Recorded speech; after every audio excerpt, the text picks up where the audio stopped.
Bonjour à toutes et tous et bienvenue dans ce quatrième épisode de la série pour créer un jeu de survie sur Unity. L'épisode d'aujourd'hui portera encore une fois sur l'inventaire, alors je vous avais prévenu effectivement, c'est un élément central de notre jeu, donc on va encore en parler pendant un moment. Aujourd'hui on va se concentrer sur les tooltips. Qu'est-ce qu'un tooltip? C'est ce que je vous affiche à l'écran, c'est en fait une information complémentaire qui va s'afficher à l'écran lorsqu'on va passer la souris sur l'un ou l'autre élément. Le cerveau humain a tendance à beaucoup mieux comprendre et interpréter les icônes que le texte, et les tooltips sont en fait une manière d'ajouter de l'information sans non plus surcharger l'écran. C'est quelque chose qu'on va notamment utiliser pour afficher les noms et les descriptions des items à l'écran lorsqu'on passe la souris dessus, mais le système de tooltip qu'on va mettre en place, il sera bien évidemment réutilisable pour potentiellement d'autres choses.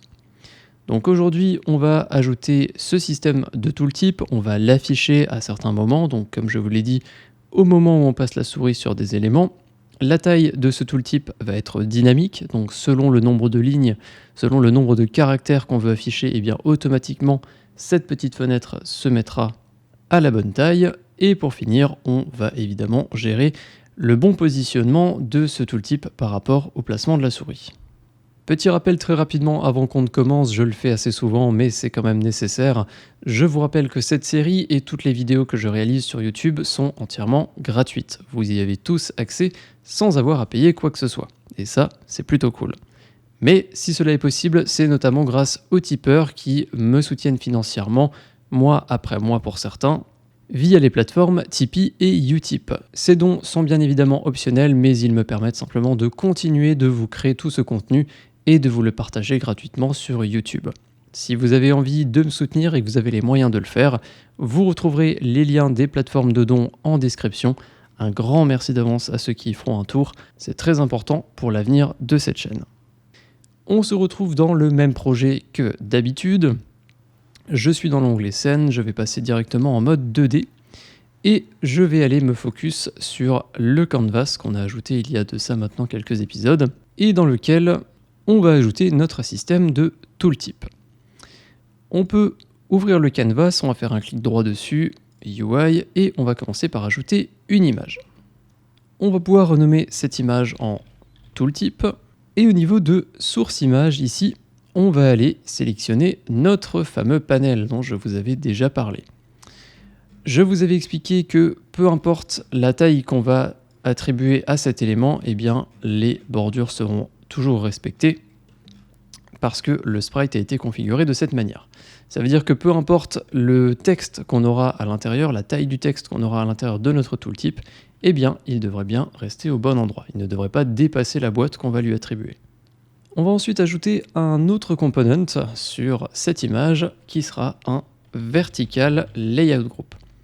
Tout simplement parce qu'on va avoir besoin d'aligner des choses à l'intérieur, simplement parce qu'on va ajouter plusieurs éléments à l'intérieur du tooltip, à savoir un titre et une description. Ces deux textes, on va les créer tout de suite, on peut faire un clic droit sur tooltip, UI, legacy, text. Le premier, ce sera header, et on peut le sélectionner, faire CTRL-D pour le dupliquer. Automatiquement, le deuxième va se mettre en dessous grâce au vertical layout group. Et ce deuxième, on va l'appeler content pour le contenu. Pour que la taille de notre tooltip soit dynamique selon le contenu qu'on va y insérer, il faut qu'on retourne sur le parent au vertical layout group et qu'on désactive le child force expand. Par contre, on va activer le control child size, ce qui va nous permettre de plus facilement aligner tous nos éléments à l'intérieur. On va également ajouter un content size fitter. Et pour le horizontal fit et le vertical fit, on va mettre preferred size. En théorie, avec ce qu'on a fait, si on va sur content et qu'on commence à taper du contenu, par exemple un texte très long, eh bien on peut voir que la taille de notre tooltip va s'adapter. Alors le seul problème, c'est que sur notre sprite de tooltip, donc sur notre fond, sur notre panel en fait, eh bien si on va le chercher dans texture, inventory, panel, on peut voir dans la preview qu'on a un petit décalage autour avec une texture transparente. Ce qui veut dire qu'on va avoir, comme vous le voyez ici, un décalage avec le texte qui va un petit peu dépasser. Pour pouvoir gérer ça, on va aller sur le tooltip, dans Padding, qu'on a juste ici, qu'il faut ouvrir dans le Vertical Layout Group. Je vais réduire la preview. Et chez moi, je vais indiquer 15 dans chacune des possibilités. Ce qui va donc créer un écart de 15 unités dans toutes les directions et ce qui va donc, comme vous pouvez le voir, centrer le texte à l'intérieur du tooltip. Si on passe dans l'onglet Game, on peut voir que ce tooltip il est tout petit, donc on va quand même l'améliorer un petit peu. On va augmenter la taille des textes notamment. Donc sur Header par exemple, ça sera le titre. Je vais essayer peut-être de mettre 26. Étant donné que c'est un titre, j'ai envie de le mettre un petit peu en avant, je vais également le mettre en bold, donc en gras. Et le content, je vais peut-être essayer 22, voyons ce que ça donne dans l'onglet Game. C'est pas trop mal, sachant que c'est censé rester un élément qui est assez petit. Par rapport à nos slots, c'est pas trop mal. Je vais peut-être l'augmenter encore un tout petit peu, et évidemment on pourra modifier ça après, lorsqu'on aura quelque chose avec un résultat un petit peu plus parlant. Alors on a vu que la taille de notre tooltip va bien s'adapter à notre texte, comme je suis en train de le faire actuellement. Par contre, si on a un texte qui est particulièrement long pour notre content ici, par exemple si je colle un lorem ipsum, eh bien on va avoir quelque chose comme ça. Étant donné que notre texte n'est pas formaté, eh ben on va avoir un tooltip absolument énorme, et bien évidemment ce n'est pas ce qu'on veut. On va donc régler ce problème. Pour régler ce problème, on va retourner sur notre tooltip et on va ajouter un component supplémentaire qui va être Layout Element. Et ça va notamment nous permettre d'assigner une taille préférée. Donc c'est ce qu'on utilise ici dans le Content Size Fitter. Donc nous on va mettre une Preferred Width, une taille maximale. Vous voyez qu'actuellement avec le texte que moi j'ai mis, je suis à 4000, ce qui est beaucoup trop élevé. Et on va plutôt limiter ça à 500. Et comme vous pouvez le voir cette fois-ci, quand on arrive à la taille préférée maximale en longueur, eh bien on va simplement sauter à la ligne et mettre le reste du paragraphe en dessous. Ce qui nous donne déjà quelque chose de beaucoup plus sympa quand on regarde dans l'onglet Game. Sauf que c'est le UI de Unity, le UI de Unity c'est jamais très marrant, ce qui veut dire que vu qu'on a mis une taille préférée à 500, si je vais sur le content et que je mets quelque chose de très petit, juste un mot par exemple, eh bien on peut voir que maintenant c'est à l'horizontale qu'on a un problème parce qu'on a quelque chose de trop grand. La manière la plus simple de gérer ça, ou du moins ce que moi j'ai toujours utilisé, c'est de jouer sur notre tooltip, sur le component Layout Element, parce que si on le désactive, on peut voir que cette fois-ci on a bien la bonne taille qui est affichée. Donc l'idée c'est d'activer et de désactiver le Layout Element, ce component qu'on a ici, selon en fait le contenu qu'on aura à l'intérieur, la taille du contenu. Bien évidemment, pour gérer l'activation et la désactivation d'un component, on va utiliser un script. Donc dans le dossier script, je vais en créer un nouveau, C# script, on va l'appeler tooltip. À un moment, il faudra un petit peu qu'on range ces différents scripts dans d'autres dossiers, histoire d'avoir vraiment une belle structure pour bien s'y retrouver. Ce nouveau script tooltip, on peut double-cliquer dessus pour l'ouvrir. On va commencer par ajouter un attribut à notre classe qui sera execute in edit mode. C'est simplement quelque chose qui va nous permettre d'exécuter littéralement un script dans le mode edit. Ça veut dire qu'on n'aura pas besoin d'appuyer sur play pour que la taille de notre tooltip s'adapte bien. Ça nous permettra en fait de tester sans avoir à appuyer sur play à chaque fois. On va ajouter une référence à nos deux textes contenus dans le tooltip. Donc on va créer deux variables privées de type texte. Alors, il faut qu'on ajoute le using unity engine.ui, étant donné que on va utiliser des éléments d'UI. Le premier, on va l'appeler header field. Et le deuxième, on va l'appeler content field. On va également ajouter une référence à notre fameux layout element à désactiver et à activer. On peut appeler juste layout element. Et on va ajouter une dernière variable de type int qu'on va appeler max character, qui va nous permettre en fait de définir la taille maximale et donc la taille à laquelle le layout element doit s'activer ou se désactiver. Toutes ces variables, elles sont en privé, mais il va falloir qu'on les renseigne. Donc on va mettre non pas privé entre crochets, mais bien serialize field.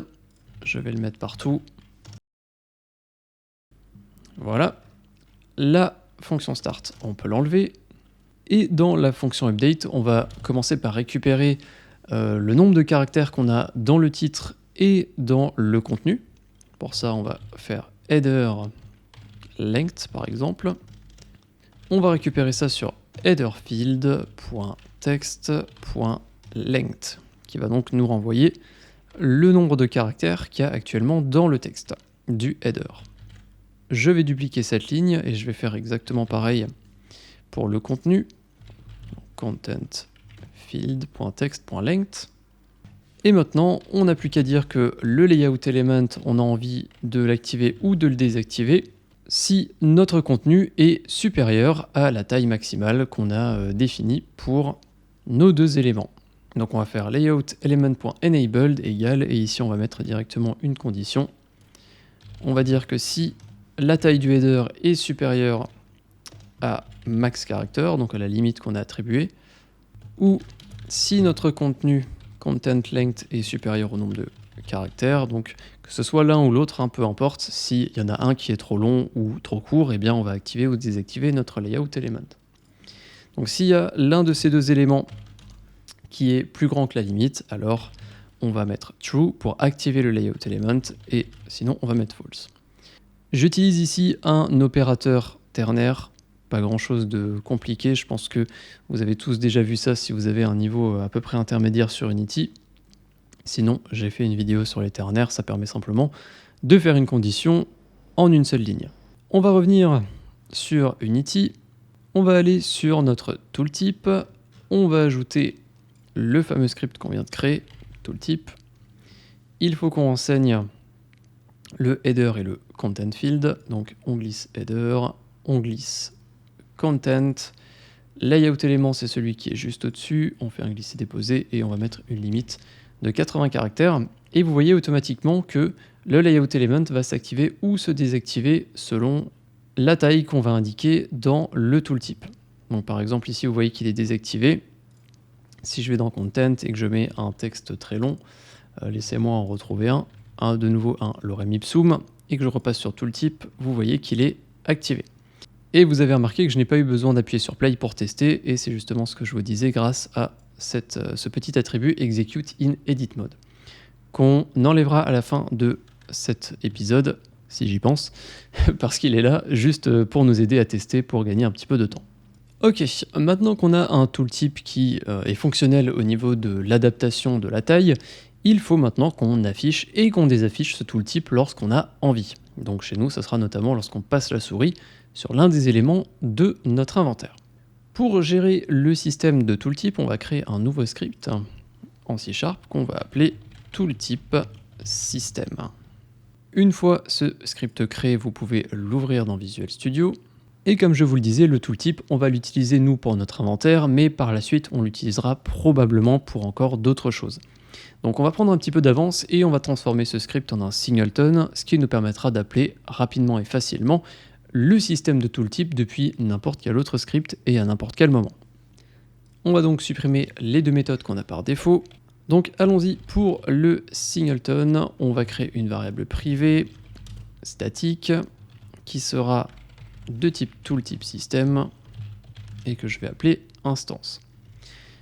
Je vais créer une méthode awake dans laquelle je vais dire instance égale 10, ce qui permettra au système de s'auto-référencer, et donc grâce à la variable statique on aura accès à ce tooltip system, ses variables et ses méthodes depuis n'importe quel autre script.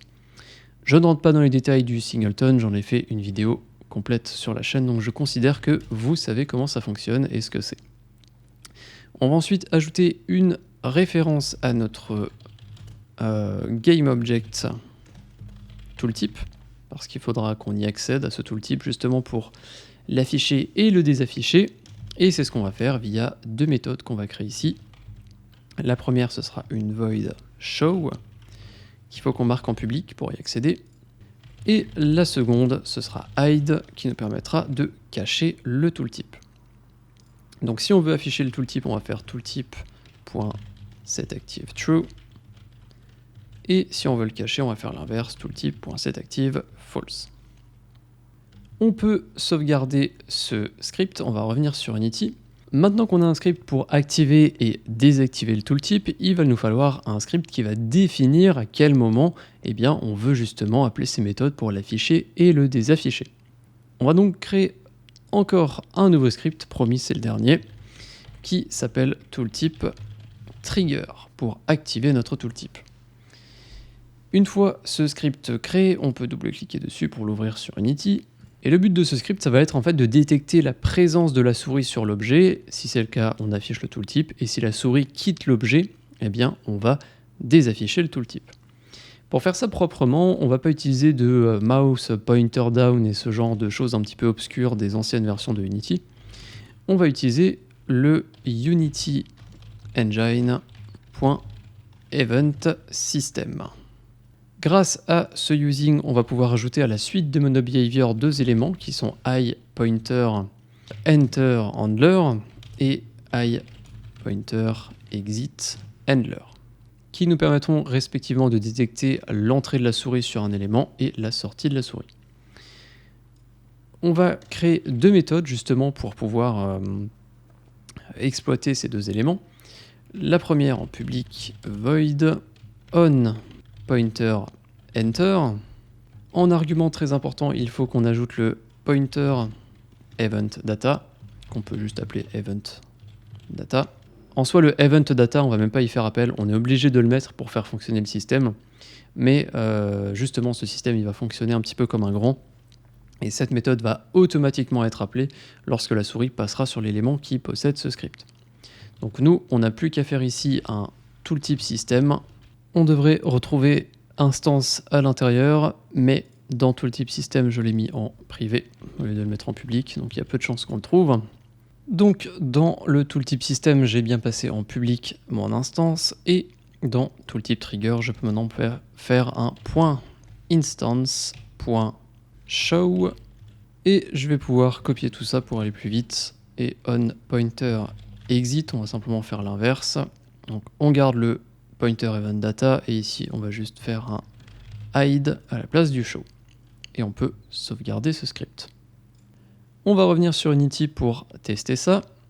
Et ce que je vous propose de faire, c'est d'aller dans le canvas, dans Inventory Panel, Content, et on va retrouver tous nos slows.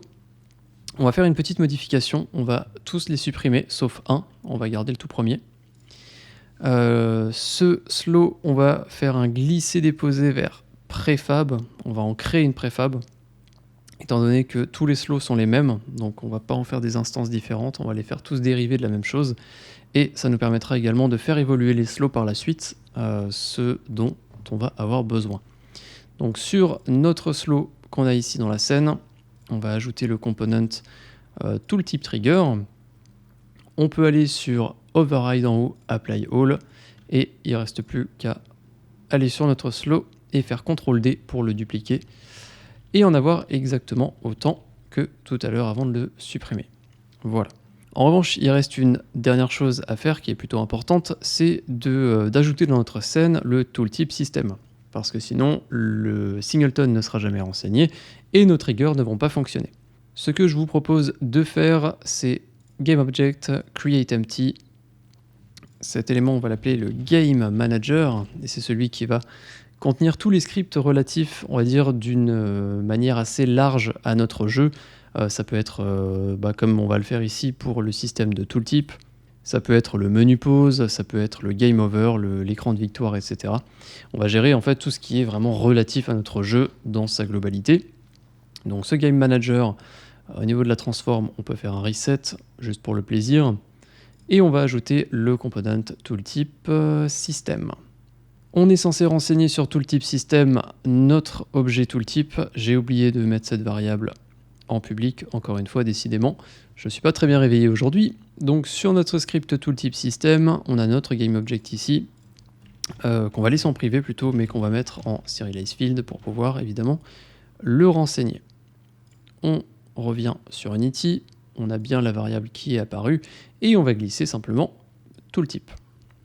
Par défaut, le tooltip il est censé être désactivé, donc il n'y a rien qui est affiché à l'écran et automatiquement de lui-même il va s'afficher et se désafficher au bon moment. Donc tooltip éventuellement vous pouvez le désactiver là-haut et on va appuyer sur play pour tester. Alors vous allez rapidement vous rendre compte d'un bug si on passe la souris sur le bord d'un slot, mais vraiment sur le bord. On va bien avoir le tooltip qui apparaît par contre.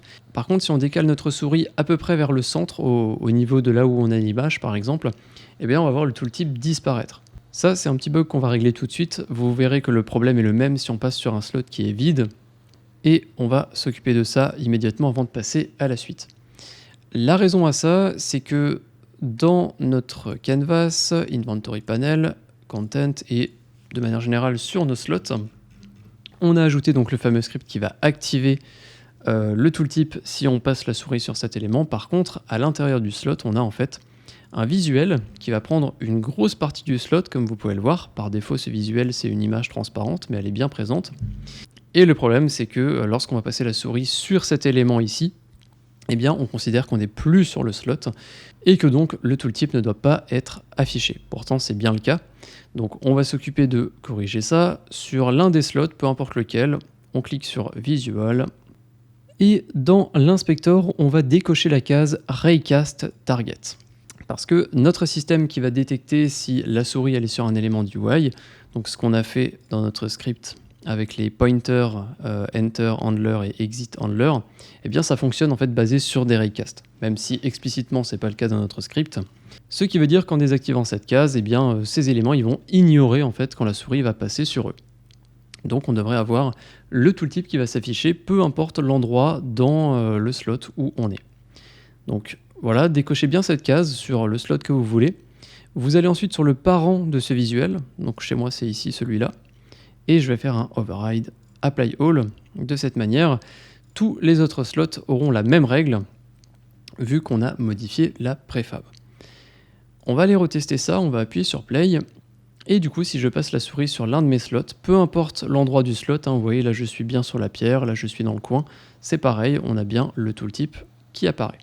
Et ça va fonctionner pour tous les slots, même ceux qui sont vides, notamment celui-là. Ok, maintenant qu'on a fait ça, alors on a un tooltip, c'est bien, mais ce tooltip on fait que l'afficher et le désafficher. Les informations elles sont en dur, donc le titre et la description ne vont jamais changer, et on va maintenant s'occuper de rendre ça dynamique. Donc selon l'objet sur lequel on va mettre la souris, eh bien on va afficher des informations différentes. On peut arrêter le mode play, on va réouvrir nos différents scripts et on va notamment aller dans Tooltip. Dans ce script, on va ajouter une méthode qui va nous permettre donc de mettre à jour le texte, ou plutôt les textes, parce que nous on a deux éléments. On a un header qui correspond donc au titre de notre tooltip et un autre élément, content. Alors on pourrait imaginer que par la suite, on a envie d'afficher notre tooltip avec juste une petite phrase à l'intérieur, juste une petite head, et qu'on n'ait donc pas forcément besoin d'afficher tout le temps un titre. C'est vrai que si on a juste 3-4 mots affichés et qu'on a en plus le titre au-dessus, ça va faire un petit peu beaucoup. On va donc prévoir ce cas-là et on va faire en sorte de ne pas afficher le titre si jamais on ne veut pas en afficher. On va faire ça assez facilement, on va dire que par défaut le header, eh bien, il sera nul, il sera vide.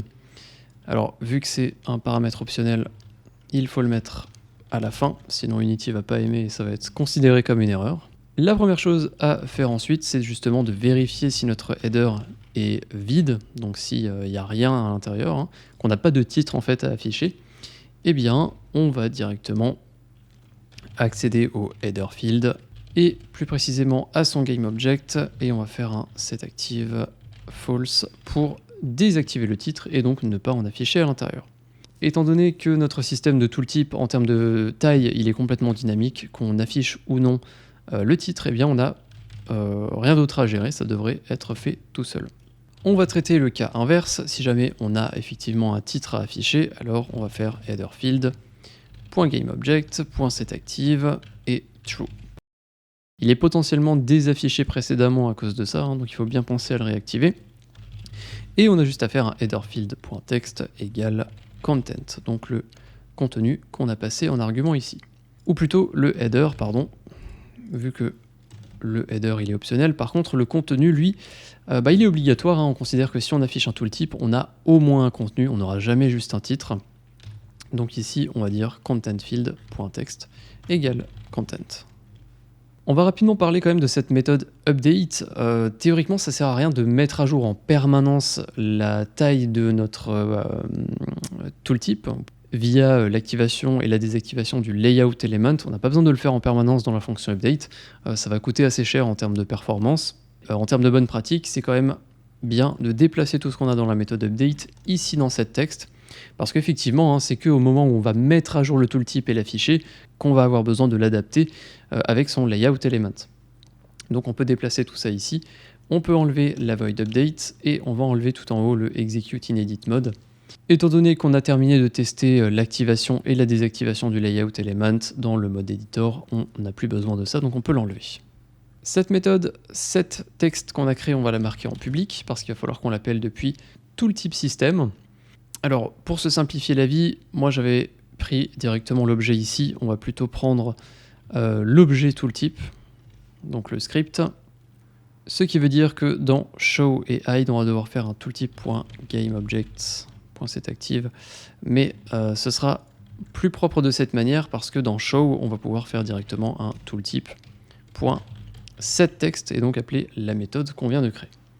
En argument, il faut qu'on passe le contenu et le header. Donc on va envoyer content et header qui seront deux variables qu'on va également avoir ici. Content string header qui, pour rappel, par défaut est optionnel, donc on va le mettre à vide.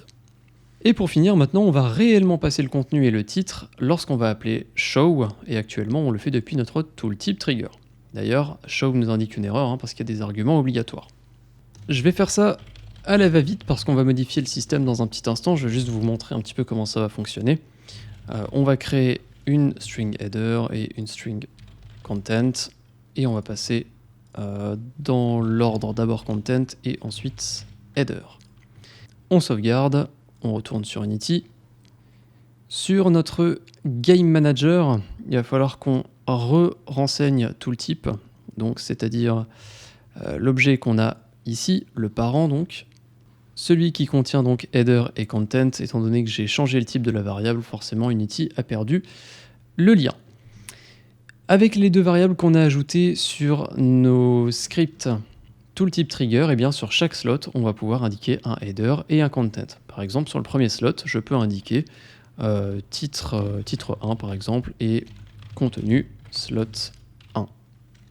Et je vais juste le faire sur le second également, où je vais mettre titre 2 et slot 2. Et on va tester, on va appuyer sur play. Et si je passe la souris sur l'un de ces slots, donc sur le premier, on peut voir que le tooltip se met bien à jour. On nous indique titre 1, contenu slot 1. Si je passe la souris sur le second, titre 2, slot 2, et on peut voir donc que ça fonctionne. Je n'ai pas configuré les autres slots, donc si je passe dessus, on va m'afficher un tooltip vide, ce qui n'est évidemment pas ce qu'on a envie d'avoir. Mais nous, on ne veut pas avoir non plus sur chaque slot à préciser le titre et le contenu à chaque fois, parce que ces slots sont dynamiques. En fait, ce qu'on veut afficher nous, c'est le nom de l'objet et une potentielle description en dessous. On va arrêter le mode play. Dans notre dossier project, on va se rendre dans le dossier script et dans item instances. On retrouve notre fameuse pierre qu'on a ici et on peut voir que le nom de l'objet, on l'a déjà, name stone. Mais on n'a pas de description. Je ne l'avais pas ajouté quand on avait créé notre premier item, donc on va le faire. Vous pouvez double-cliquer sur item data que vous avez là-haut et on va simplement ajouter une variable supplémentaire de type string qu'on va appeler description. Ce sera la description de l'objet. On sauvegarde, on revient sur Unity et sur notre instance ici. Alors Unity a décidé de ne pas me l'afficher, donc je vais retourner sur Stone et je peux voir ici qu'il y a bien un champ description qui a été ajouté. Donc là je vais ajouter une description à ma pierre, a simple stone, donc une simple pierre. Nous, ce qu'on va avoir besoin de faire, en fait, c'est que à chaque fois que la souris va passer sur un slot, il faut qu'on ait sur ce slot, sur cet objet, une référence à l'objet qu'il contient. Parce que si on a ça, on va pouvoir très facilement afficher le titre et la description de l'objet. Et ça, c'est quelque chose qu'on va gérer au moment où on va peupler l'inventaire. Et ça, c'est ce qu'on fait depuis notre script inventory, qu'on va donc pouvoir ouvrir. À l'intérieur de ce script, on a une méthode refreshContent qui va donc, comme je l'ai dit, peupler les différents slots avec le contenu réel de l'inventaire. D'ailleurs, si vous vous souvenez bien, je vous avais expliqué qu'on faisait un getChild.getChild et que c'était une mauvaise pratique, et je vous avais promis qu'on allait faire en sorte que ce soit propre. Et ce moment est venu. On va en fait ajouter sur chaque slot un script qui va nous permettre d'avoir toutes les informations nécessaires sur ce slot. Une référence à son image, pour éviter le double getChild que je viens de vous montrer, mais également une référence à l'objet qu'il contient. Nos différents slots, ils ont déjà un script sur eux qui est le tooltip trigger et qui nous permet donc d'afficher un message à l'écran. On va donc réutiliser ce script. Mais du coup, la seule chose qui me plaît un petit peu moins, c'est le nom de ce script qu'on va aller modifier. Donc dans votre dossier project, dans script, on va chercher notre tooltip trigger, alors peu importe là où vous l'avez créé, il faut juste le retrouver. Et je vais le renommer, donc je peux appuyer sur F2 et je vais simplement l'appeler slot. Et je peux faire entrée. On peut double-cliquer sur slot, le script va s'ouvrir, mais il y a une chose très importante à changer, c'est le nom de la classe qui doit toujours être le même que le nom du script. Donc on va indiquer ici slot au lieu de tooltip trigger. On peut sauvegarder, si on revient sur Unity et qu'on va sur l'un de nos slots, normalement on devrait toujours avoir le script affiché, c'est parfait, ça fonctionne, on n'a pas besoin de tous les réajouter. Et donc dans chaque slot, on va ajouter deux éléments, un premier qui sera une variable publique de type itemData qu'on va juste appeler item, et qui va en fait contenir simplement réellement l'item qui est dans le slot. Vous remarquez que j'ai supprimé les variables content et header, on n'en aura pas besoin, vu que le titre et la description ils sont justement dans item. Donc par exemple ici, au lieu de item content, on peut mettre item.description. Et au niveau de header, on va mettre item.name. Il y a juste une petite particularité, c'est que si un slot n'a pas d'item, eh bien en théorie, le tooltip, on n'a pas envie de l'afficher. On l'a vu tout à l'heure, sinon ça va afficher un tooltip vide, et visuellement c'est pas très joli.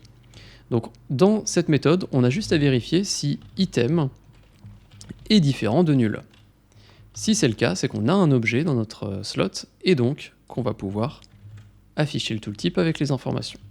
Et on va ajouter une dernière chose pour que ce soit un petit peu plus propre. On va ajouter ici en public un élément de type image. Alors on va avoir besoin de unityengine.ui et qu'on va appeler item visual. Puis on va revenir dans notre script inventory et on va clarifier ces deux éléments. On va rendre ça un petit peu plus joli. Ici on est en train de boucler sur les slots, donc sur les objets en eux-mêmes, sur les transforms plutôt. Donc on va en profiter pour récupérer le fameux script slot qu'il y a sur chacun pour faire du remplissage, pour définir quel est l'item et pour remplacer l'image comme on le fait ici. On va donc créer une variable temporaire de type slot qu'on peut appeler current slot et qui sera égale à inventory_slots_parent.getChild. Donc là on est sur un slot et sur cet élément on va faire un getComponent slot. Et maintenant qu'on a accès au script du slot sur lequel on est en train de boucler, eh bien on va aller déjà lui renseigner l'item. Donc on peut faire current slot.item égale content i.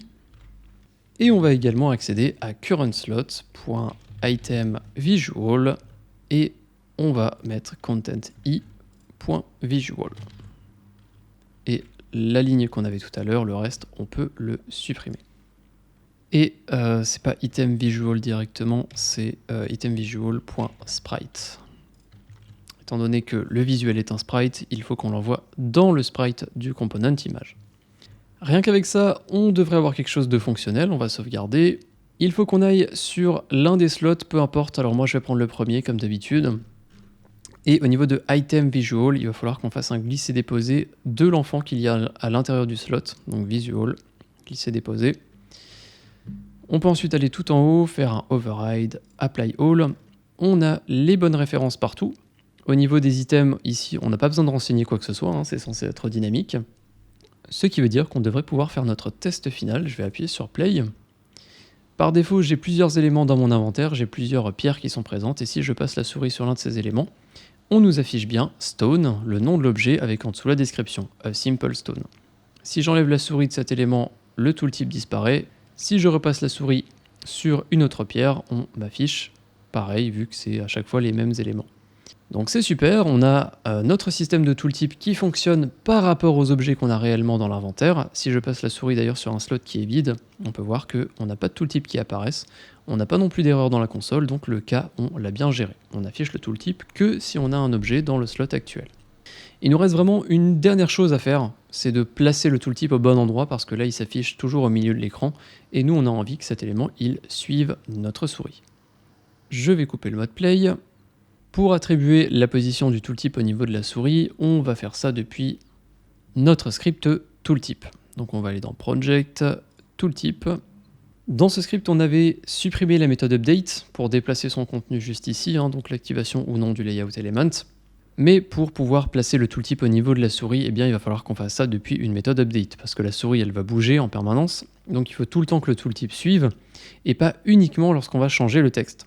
Dans laquelle on va commencer par récupérer un vector 2 qui va être input.mousePosition. Cette variable, on va pouvoir l'appeler mousePosition, tout simplement. Et ensuite, on peut dire transform.position. Donc ce script, il est sur notre tooltip. Donc le tooltip, on va lui assigner comme position notre mousePosition. Par défaut, le tooltip, je vais le désactiver pour qu'on ait enfin un système à peu près propre. Tout est dynamique maintenant, on va appuyer sur play.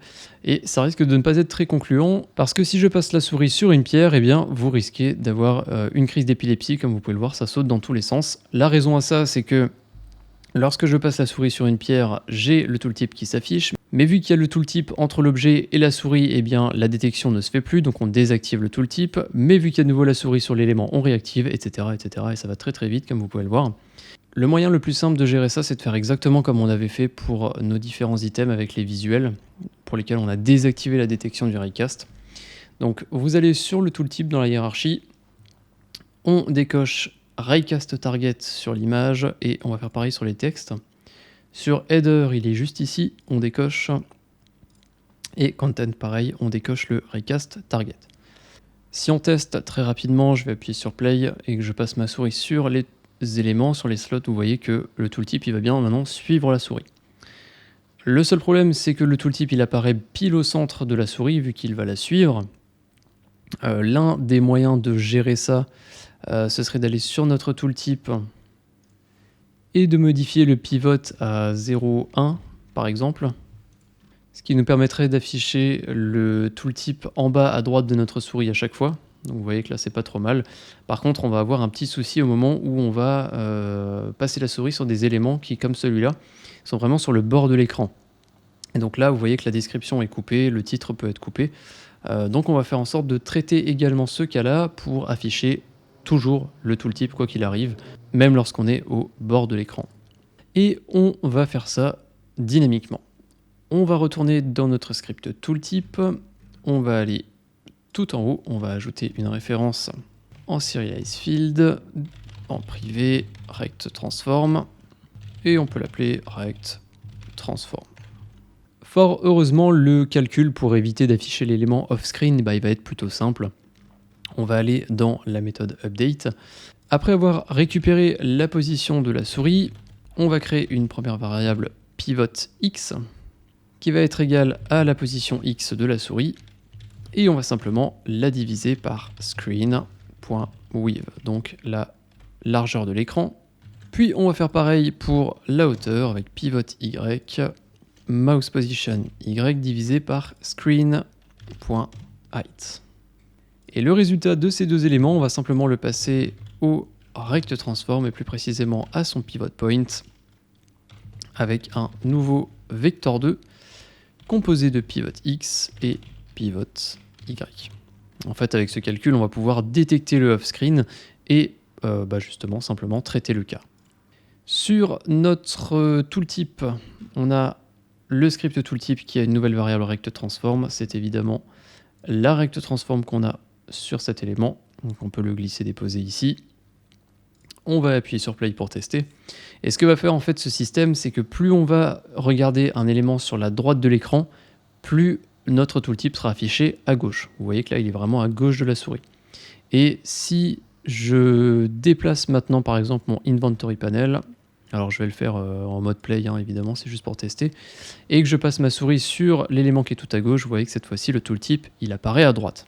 Ça fonctionne pareil à la verticale, là vous voyez que je regarde un élément qui est à peu près au centre de l'écran à la verticale, et si je regarde un élément tout en bas, vous voyez que le tooltip il va s'afficher au-dessus de la souris. Donc avec ce simple calcul, on aura toujours le tooltip qui sera affiché au bon endroit et jamais en dehors de l'écran, ce serait bête quand même, vu que le but c'est quand même tout le contraire. Et nous sommes arrivés à la fin de cet épisode. Ça y est, le tooltip est en place, cette étape est passée. Je vous remercie d'avoir suivi cet épisode jusqu'à la fin, j'espère qu'il vous a plu, j'espère que vous avez appris plein de choses. Un grand merci à tous les tipeurs du mois dernier qui sont affichés sur la droite de l'écran et sans qui cette vidéo n'aurait pas été possible. Si vous souhaitez et que vous avez la possibilité de me soutenir, eh bien vous avez les liens de Utip et Tipeee en description pour rejoindre justement ces tipeurs affichés sur la droite. Les tipeurs ont accès aux vidéos en avance, ça pourrait peut-être en intéresser certains d'entre vous. Portez-vous bien en attendant le prochain épisode et je vous dis à très bientôt. Salut.